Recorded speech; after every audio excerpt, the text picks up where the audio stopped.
Aristotle's Poetics continued. Sometimes one of the terms is lacking, with no word existing to fill its place, but such a metaphor may still provide expression. A poet says, sowing the God-created light, where some unnamed process is to light as sowing is to seed.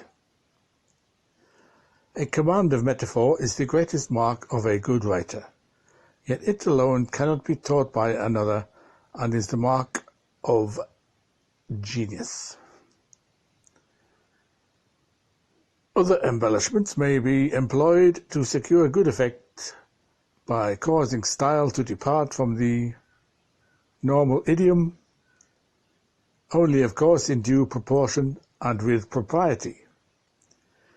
The use of these devices of language can achieve greater clarity of style.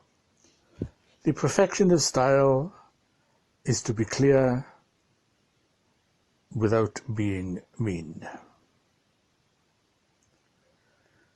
The epic, Aristotle declares, in many ways is like tragedy. It should be constructed on dramatic principles. It too should resemble a living organism in its unity, having as its object a single action with a beginning, a middle, and an end.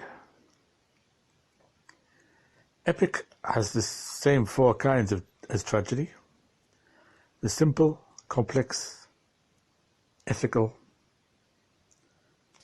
and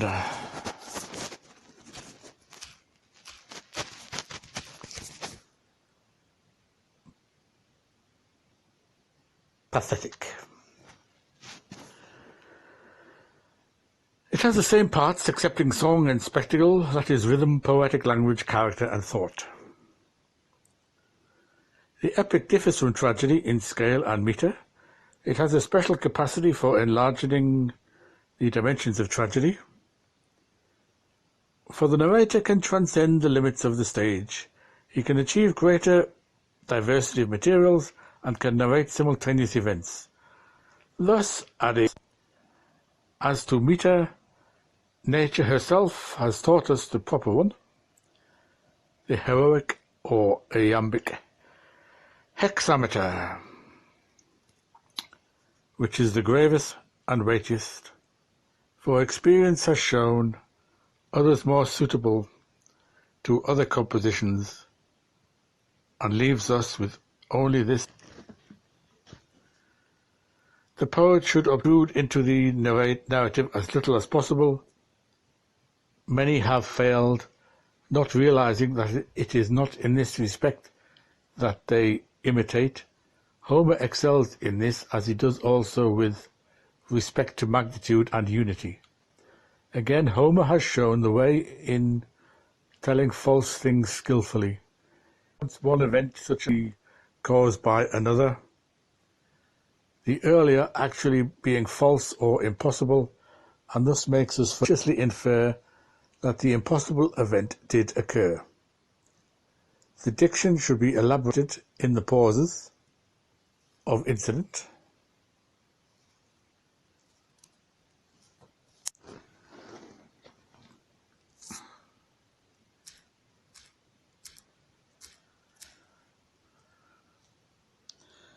These pauses aren't for dramatic effect, by the way. It's this recorder. Never mind. Where was I? I've lost my place now. My notes were a bit disorganized. I think I was here.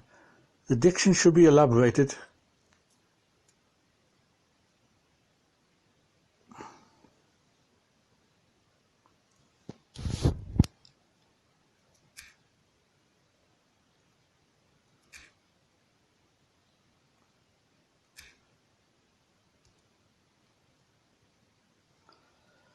Oh, just a moment. This is... I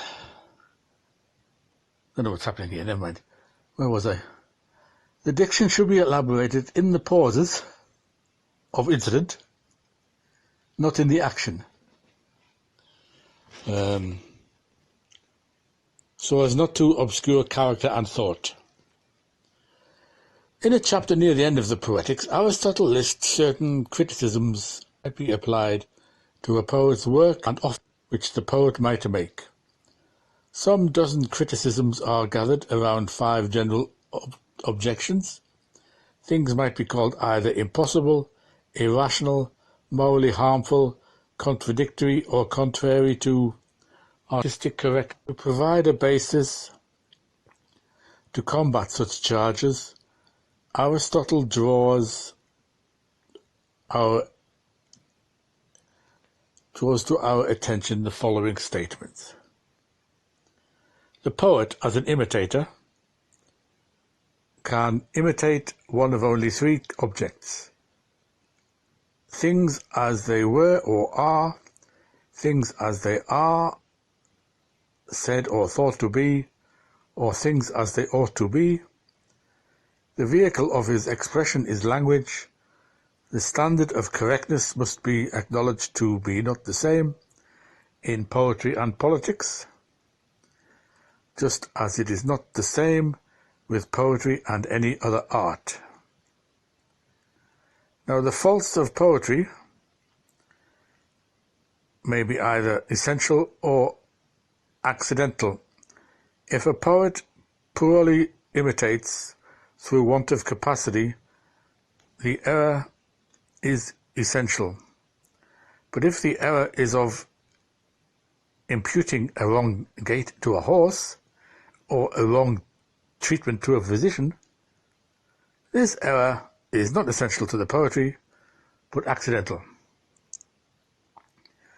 When something is challenged as impossible, it must be justified by reference to artistic requirements. A probably rendered impossibility being preferred to an improbable possibility, or to a higher reality, the ideal sometimes serving the artist better than the actual, or to received opinion, popular report sometimes receiving greater acceptance than the actuality. The irrational and the depraved are justly censored when introduced with no artistic necessity. Seeming contradiction should be examined as in dialectic, by asking whether the same thing is meant in both cases, in the same relation, and in the same sense. Again, if a description is called factually untrue, the poet may reply that he has described things not as they are, but as they ought to be, or as men say them to be, such as the tales about the gods. Further, if the morality of a particular act or saying is challenged, we must point out that we cannot look to that alone, but must consider by whom it is done or said, and to whom, when, how, and why. Aristotle here hints but fails to say directly that the aesthetic question of whether an immoral act should be depicted is different from the political question whether that act is moral.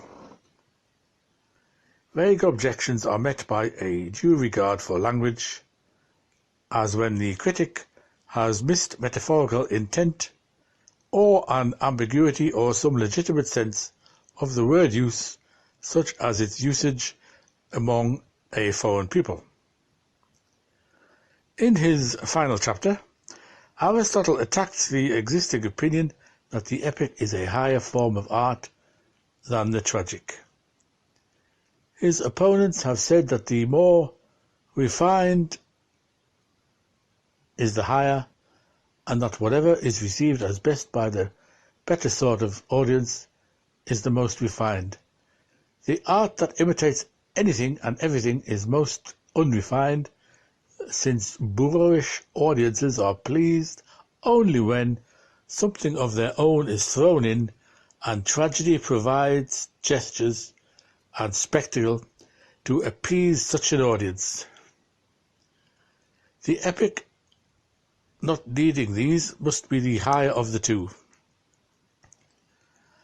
Aristotle meets this argument first by diverting its force.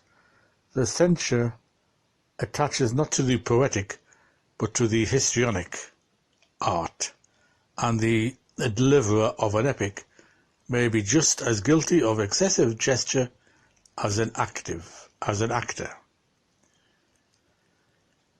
Further, not all gesture and spectacle, but bad acting only, should be condemned. Again, tragedy can secure its effect without being staged by the mere reading, so that if this fault were present, it would not be an inherent but an accidental one. Furthermore, tragedy is superior, having not only all the elements of epic, but also the accessories of song and spectacle, which produce the most vivid of pleasures, and it attains its end within narrower limits than does epic, a concentrated effect being more pleasurable than one more diluted. Finally, at last, the tragedy is superior in unity, any epic being capable of providing the material for several tragedies.